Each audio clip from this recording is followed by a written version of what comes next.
오늘 말씀은 갈라디아서 5장 1절서부터 12절까지 말씀입니다. 5장 1절서부터 12절까지 교독합니다. 그리스도께서 우리를 자유롭게 하려고 자유를 주셨으니 그러므로 굳건하게 서서 다시는 종의 멍에를 매지 말라.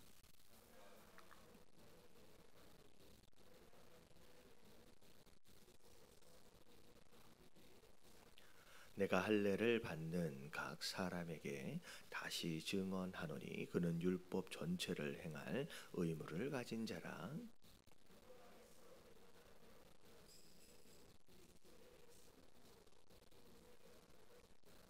우리가 성령으로 믿음을 따라 의의 소망을 기다리노니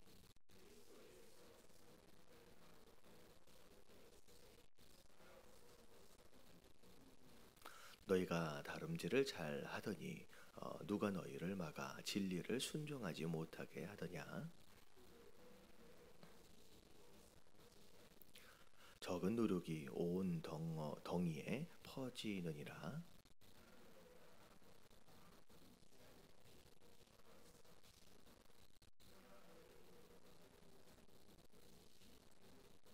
형제들아, 내가 지금까지 할례를 전한다면 어찌하여 지금까지 박해를 받으리요? 그리하였으면 십자가의 걸림돌이 되었으리니. 아멘. 자, 오늘 5장 1절에 보니까 이제 예수님께서 십자가에 못 박혀 돌아가신 이유와 목적이 뭐냐? 자, 우리를 자유롭게 하려고 그 십자가를 지신 거라는 거죠. 자유를 주셨으니 그러므로 굳건하게 서서 다시는 종의 멍에를 매지 말라라고 말씀하십니다. 자, 예수님께서 십자가를 통해서 우리에게 허락하신 이 자유가 무엇으로부터 자유냐? 간단하게 이제 세 가지 정도로 생각해 보면 정죄함으로부터의 자유예요. 예수 그리스도의 십자가로 인하여서 더 이상 우리에 대하여 정죄함이 없다라는 거죠. 그래서 첫 번째는 정죄함으로부터 자유로움이고, 두 번째는 죄의 대가로부터 자유입니다.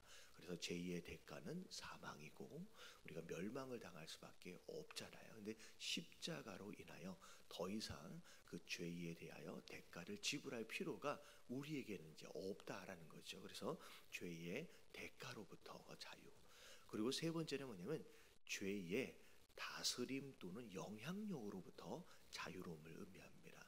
더 이상 우리는 죄로부터 영향을 받거나 다스림을 받지 않아도 된다라는 것이죠. 그래서 예수 그리스도께서 십자가 위에서 우리를 위하여 허락하신 그 자유로움은 이 죄에 대한 모든 권세와 대가와 정죄로부터의 모든 자유로움을 이야기한다는 거죠. 근데 다시 우리가 율법으로 돌아간다라고 하는 것은 예수님께서 허락하신 그 자유로움을 버리고 여기 뭐라고 나오냐면 종의 멍에를 다시 지로 들어가는 거랑 마찬가지라는 거죠. 그래서 죄를 지으면 그 죄에 대하여 정죄를 받고 또 죄를 지으면 그것에 대하여 또 대가를 또 치러야 하고 또 죄를 지으면 그것으로부터 영향을 받는 다스림을 받는 그 옛적의 그 모습으로 돌아가는 것이나 마찬가지라는 거죠. 거기로 돌아가서는 안 된다라고 이야기를 하는 겁니다.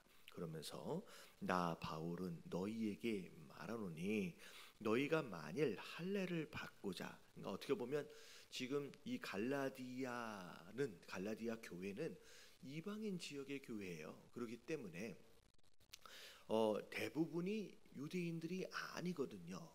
근데 할례를 받는다라고 하는 것은 유대인이 되어지고 어떻게 보면 또 유대인화 되어지는 가운데 율법 아래로 들어간다는 거죠. 만약에 그렇게 된다라고 한다면 예수 그리스도께서 너희를 위하여 십자가 지심이 어떻게 되어지는 거예요? 아무런 의미가 없어진다는 거예요. 너희를 위한 예수 그리스도의 모든 공로가 무익하게 되어지는 거나 마찬가지다라는 거죠. 왜 예수님이 너희를 위하여 왜 십자가를 왜 지셨냐는 거예요. 왜 이제 그 구약의 율법으로 돌아간다라고 한다면 예수 그리스도께서 이 땅에 오실 필요도 없었을 뿐만 아니라 십자가를 지실 필요도 없는 것 아니냐라고 얘기를 합니다.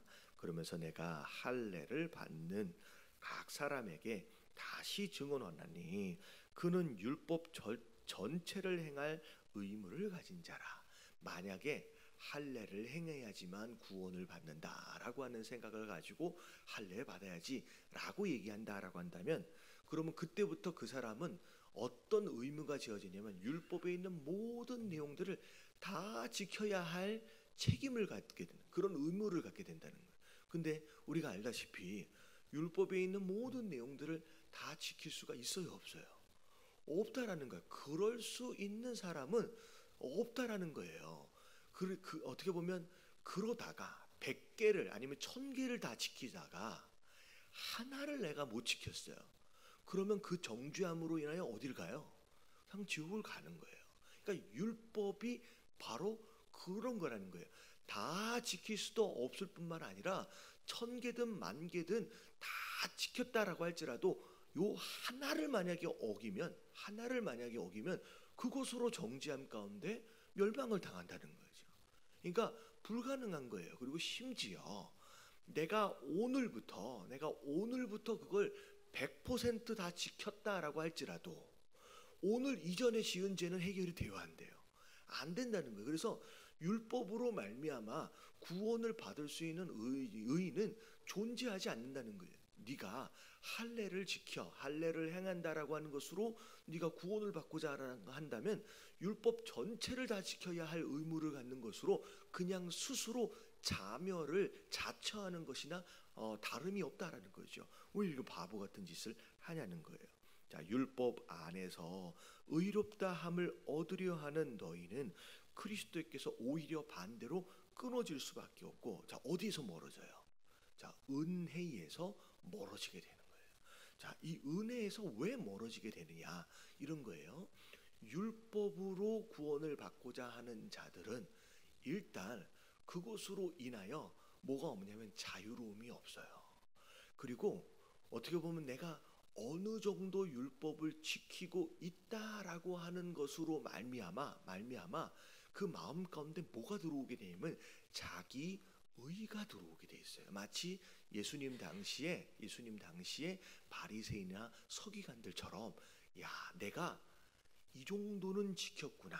그러니까 하나님 앞에서는 의롭다고 여겨질 수가 없는데 내가 무엇인가를 지키는 것으로 말미암아 누구와 비교하기 시작하냐면 다른 사람과 비교하기 시작해요. 나는 예배도 요만큼 더 드려, 나는 이만큼 봉사도 해 라고 하면서 자기 의를 다른 사람과 비교해서, 그래서 바리새인이 누구랑 비교해요? 세리랑 비교하는 거예요. 그러니까 이 바리새인이 지키고 있는 율법의 의로움은 하나님 앞에서는요 세 발에 핀 거예요. 아무것도 아니에요. 근데 하나님 앞에서는 거룩히 여김을 받을 수가 없는 계속 죄인인데 스스로 율법을 지킨다라고 하는 이 착각 속에 누구와 비교하느냐? 자기보다 못한 사람과 비교하기 시작해요. 그래서 내가 저 사람보다 낫구나 그러면서 이게 자기 의가 되면서 이게 결국은 무엇으로 마무리가 되냐면 교만으로 마무리가 돼버려요. 그러니까 율법은 시작부터 마무리까지 하나님과는 굉장히 거리가 먼 삶으로 그냥 가는 거예요. 근데 복음 안에 거하는 자들은 그 안에 기본적으로 자유함을 느끼게 됩니다. 그러면서 이 복음 안에서 내가 어떤 행위로 의롭게 되어지는 것이 아니다라고 하는 것으로 말미암아 다른 사람하고 비교할 필요가 있어요, 없어요? 없어요. 다른 사람하고 비교할 필요가 없어요. 그저 나는 하나님 앞에서 정말로 의롭다 하심을 얻은 자예요. 칭의예요. 내 행위가 아니다라는 거예요. 그래서 그 안에서 뭘 느끼게 되냐면 은혜를 느끼게 되는 거예요. 나 같은 사람이, 나 같은 죄인이, 나같이 부족한 사람이 어떻게 하나님 그 은혜로 말미암아, 그래서 그 은혜를 누리게 되면서 그 은혜를 느낀 자는 감사하게 돼 있어요. 그리고 그 감사함으로 말미암아 내가 가만히 있을 수가 없어요. 은혜로 말미암아 감사를 느끼는 자는 가만히 있을 수가 없어요. 그래서 우리가 여기 나와 있는 거예요. 우리가 예배하게 되는 거예요. 그리고 그것으로 말미암아 우리가 전도하지 않고는 견딜 수 없고요. 우리가 그것으로 말미암아 우리가 헌신하거나 봉사하지 않고는 견딜 수가 없는 거예요. 그래서 자, 이게 어떻게 보면 율법으로 가면 갈수록 하나님의 은혜로부터 멀어지고, 하지만 복음으로 가까이 가면 갈수록 은혜로부터 가까워지면서 우리 안에는 풍성함과 자유로움과 감사가 넘치면서 행복할 뿐만이 아니라 그 행복으로 말미암아 자발적인 헌신과 자발적인 예배와 수고와 봉사들이 그냥 나타나게 돼 있다는 거예요. 여러분, 이게 지금 바울 사도가 얘기하고 있는 우리의 변화되어지는 모습, 그리고 우리가 누릴 수 있는 은혜와 축복들이라는 거죠. 여러분, 여기에서 여러분 율법적으로가 아니라, 그래서 결국은 교만해져서 멸망하는 그런 인생이 아니라 여러분 복음 쪽으로 가까이 다가가는 것으로 말미암아 여러분 은혜와 감사와 행복을 누리시는 저와 여러분들 되시길 주님의 이름으로 축원합니다. 그래서 여러분, 이게 행위가 아니다 막 이런 얘기를 하니까 그러면 그냥 구원받으면 됐지, 뭘 더 열심히 해. 여러분, 이것은 아직 내가 그냥 애긴 거예요. 여러분, 이 수준에 머무르지 마시길 주님의 이름으로 축원합니다. 여러분, 애기는요, 내가 잘못하면 맞을 것 두려워하는 애고요. 그럼 뭘 잘하면 사탕이라도 뭐 하나 주면 너무 좋아해. 사탕 안 주면 내가 왜 이걸 해? 이거랑 똑같은 것이라는 거예요. 여러분, 아이의 신앙에 머물러 있지 마시길 주님의 이름으로 축원합니다. 자, 그런 가운데 우리가 성령은 이 앞에 나와 있잖아요. 복음으로 가까이, 이제 복음에 대하여 예수 그리스도에 대한 또 다른 표현이에요. 자, 우리가 믿음으로 말미암아 구원을 받잖아요. 그래서 성령으로 믿음을 따라 뭘 기다리는 사람이에요? 의의 소망을 기다리는 자예요. 그래서 우리가 율법에 머무르는 자가 아니라 복음 안에서 성령 가운데 믿음을 따라 우리는 기대하는 것이 달라요. 우리는 뭘 기대하는 사람이냐? 의를 기대하는 사람이에요. 여러분, 의는 곧 하나님의 뜻을 의미한다 그랬잖아요. 그래서 여러분, 이 하나님의 뜻은 곧 하나님의 다스림과 통치를 의미해요. 그래서 이 가운데 우리는 성령을 따라 믿음으로 정말 하나님의 뜻이 이루어지고 그 하나님의 다스림과 통치가 이루어지는, 그걸 궁극적으로 보면 하나님 나라거든요. 그것을 바라보며 살아가는 그런 성도들이다라고 얘기를 합니다. 그러면서 그리스도 예수 안에서는 할례나 무할례나 효력이 없다. 이 효력이 없다라고 하는 것은 할례를 받은 것이나 할례를 안 받은 것이냐, 구원하고 의롭게 되는 거랑 상관이 있어요, 없어요? 없어요. 없다는 거죠. 이건 이제 더 이상 의미가 없는 거라는 거예요. 근데 이게 종종 이제 이런 부분들에 대해서 성경적 지식이 없으신 분들은 이제 착각을 해요. 그러면 할례가 오늘날로 얘기하면 어떤 거랑 비슷하냐면 그 남자들이 포경 수술하는 거랑 비슷해요. 근데 제가 예전에 그런 얘기를 들은 적이 있어요. 어떤 어머니가 그 아들을 데리고 이제 포경 수술을 하러 데려갔대요. 근데 왜 포경 수술 하려고 하느냐라고 물어봤더니 그 엄마가 하는 얘기가 뭐냐면, 저는 크리스찬입니다라고 얘기했다는 거예요. 여러분, 상관이 있어요, 없어요? 유대인도 아니고 크리스찬인데 이 포경 수술을 하는 거랑 뭔 상관이 있냐는 거예요. 아무 상관이 없어요. 근데 이게 말씀을 잘 모르는 사람은 아무데나 이게 붙여가지고 이게 교회를 다니니까 포경 수술, 이게 전혀 상관이 없거든요. 그러니까 이 당시에도 마찬가지예요. 네가 구원을 받고 안 받고 하나님 안에서 예수 그리스도 안에서는 할례를 받고 안 받고가 아무 상관이 없다는 거예요. 우리는 뭐예요?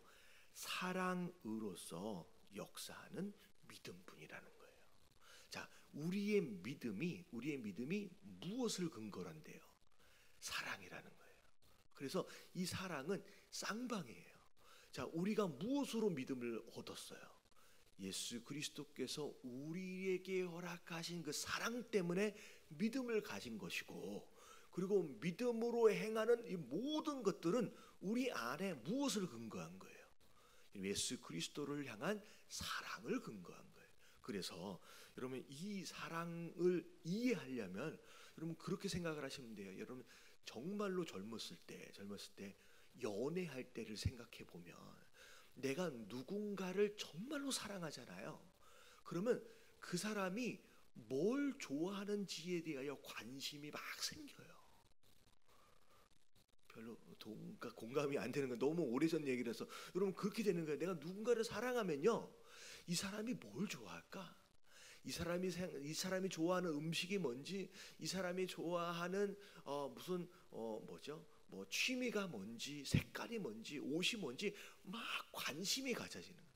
여러분 이 신앙생활이 여러분 그 방향으로 가면 행복할 수밖에 없어요.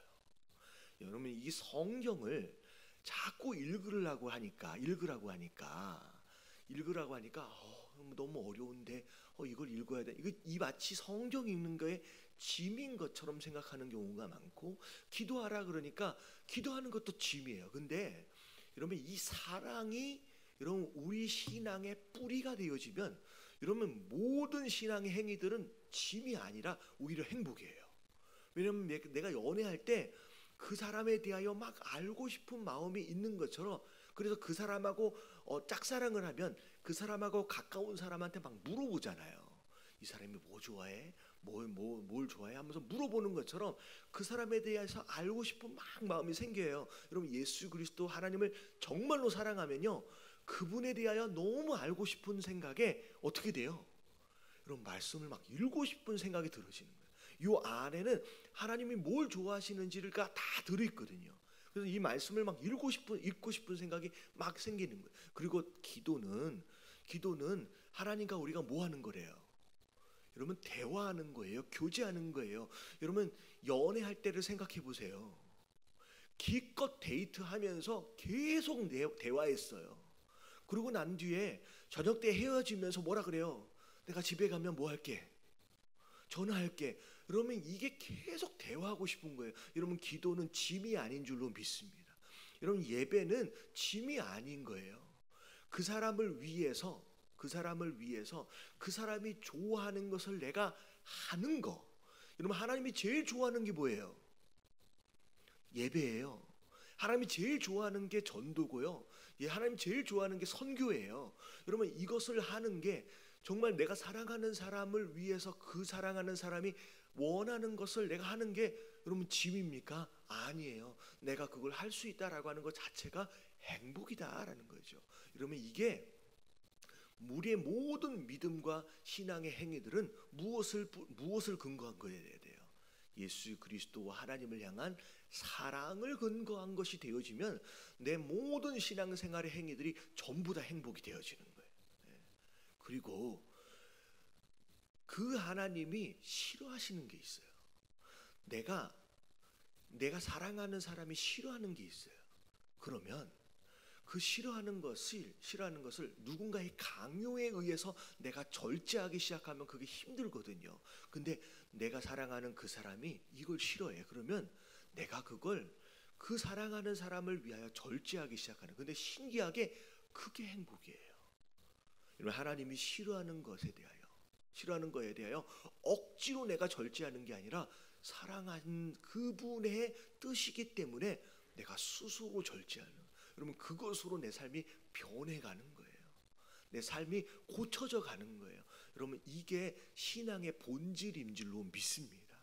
여러분 이게 복음 안에서 누리는 우리의 자유로움이라는 거예요. 그래서 여러분 율법주의적으로 맞기 싫어서 아니면 사탕 하나 더 얻어먹기 위한 그런 초등학교 수준의 신앙에서 벗어나서 또 구약에서 벗어나서 여러분 은혜 안에서 사랑 가운데 이 신앙을 누리시는 저와 여러분들 되시길 주님의 이름으로 축원합니다. 그러면서 7절에 보니까 너희가 다름질을 잘 하더니, 아니 여태껏 잘 달려와 왔는데 누가 너희를 지금 막았느냐, 진리를 순종하지 못하게 하더냐. 그 권면은, 너에게 잘못된 권면을 하는 것은 너희를 부르신 이에게 난 것이 아니다. 예수 그리스도를 통하여 생긴 그 권면이 아니라는 거예요. 그러면서 자, 첫 번째, 적은 누룩이 온 덩이에 퍼진대요. 자, 우리가 이 첫 번째 우리가 조심해야 될 게 뭐냐면 이 작은 유혹들과 작은 이 잘못된 권면이 우리 안에 전체를 망가뜨릴 수 있다는 거예요. 그래서 여러분 이 작은 유혹들을 여러분 방관하지 마세요. 여러분 이게 여러분들의 전체적인 신앙생활을 흔들어 놓을 수 있기 때문에 여러분 이런 것들은 조금이라도 양보하거나 타협하지 말라는 거예요. 여러분 진짜 복음의 복음적 진리에 관해서는 여러분 요만큼의 타협도 없이 철저하게 어떻게 보면 뭐라 그럴까요? 배척한다 그럴까요? 그냥 깨끗하게 그 복음적 진리만을 고수할 수 있는 저와 여러분들 되시길 주님의 이름으로 축원합니다. 그래서 어떻게 보면 무교병이라고 우리 떡상에 올려놓는 그거 있잖아요. 이게 무교병이 왜 무교병이냐면 누룩이 조금 더 들어가지 않은 거예요. 그럼 이게 우리의 삶 가운데 굉장히 중요한 필요가 있다는 거죠. 자, 그러면서 나는 너희가 아무 다른 마음을 품지 않을 줄을 주 안에서 확신한다. 너희 이제 흔들리지 않을 거지. 내가 너를 믿는다는 거죠. 솔직히 진짜 믿어서 믿는다고 얘기한 게 아니에요. 이건 이게 어떻게 보면 권면을 위한 또 다른 방법이에요. 내가 너를 믿는다 라고 하는 그런 의미예요. 자, 그러나 너희를 요동하게 하는 자는 누구든지 심판을 받으리라. 형제들아, 내가 지금까지 할례를 전한다면 어찌하여 지금까지 박해를 받으리요? 이 바울 사도가 복음을 전하면서 이 유대인들로부터 어마어마한 박해를 받았어요. 어떻게 보면 하나님과 전혀 상관이 없는 이방인들로서의 박해보다 오히려 유대인들로부터 박해가 더 심했거든요. 내가 지금 왜 이렇게 박해를 받아가면서까지 내가 왜 이 고생을 하고 있느냐. 내가 할례를 주장했다라고 한다면 내가 이런 박해 받을 필요가 없었다는 거예요. 그럼에도 불구하고 내가 이 박해 받는 것을 내가 이제 이것을 받아들이고 있음에도 불구하고 왜 이 수고를 하고 있느냐. 내가 진짜 복음을 전하기 위한 것이라는 거죠. 자, 그래서 너희를 어렵게 하는 자들은 스스로 베어버리기를 원한다. 이 조금의 누룩도 허락하지 말라는 거예요. 교회 안에 다른 복음을 전하는 누군가가 있다라고 하면 빨리 끊어버리라는 거예요. 그 관계는 빨리 끊어버리라라고 얘기를 합니다. 그래서 자, 오늘 함께 기도하실 때 하나님, 우리 안에 어떻게 보면 복음적 진리가 아닌 다른 그 어떤 교리든 그 어떤 유혹이든 틈타지 못하도록 스스로 절제하고 끊어낼 수 있는 용기 있는 자가 되게 하여 주시옵소서. 그리고 예수 그리스도의 십자가를 통하여 우리에게 허락하신 자유가 무엇인지를 알고 그 자유를 마음껏 누리게 하여 주시옵시고, 그래서 은혜로 더 가까이 또 감사함으로 충만한 신앙생활이 되게 하여 주시옵시고, 우리의 모든 믿음이 예수 그리스도의 사랑을 통하여 얻어진 것처럼 우리의 믿음의 모든 행위들이 예수 그리스도와 하나님을 향한 사랑이 뿌리가 되게 하여 주시어서, 그래서 우리의 모든 신앙의 행동들이 그냥 그 안에서 자유로움과 행복이 되고 감사가 되어질 수 있는 그런 신앙생활이 될 수 있도록 해달라고 우리 다 같이 주님 한번 부르짖고 통성으로 기도하며 오늘 하루 시작하도록 하겠습니다. 자, 기도합니다. 시작. 주님,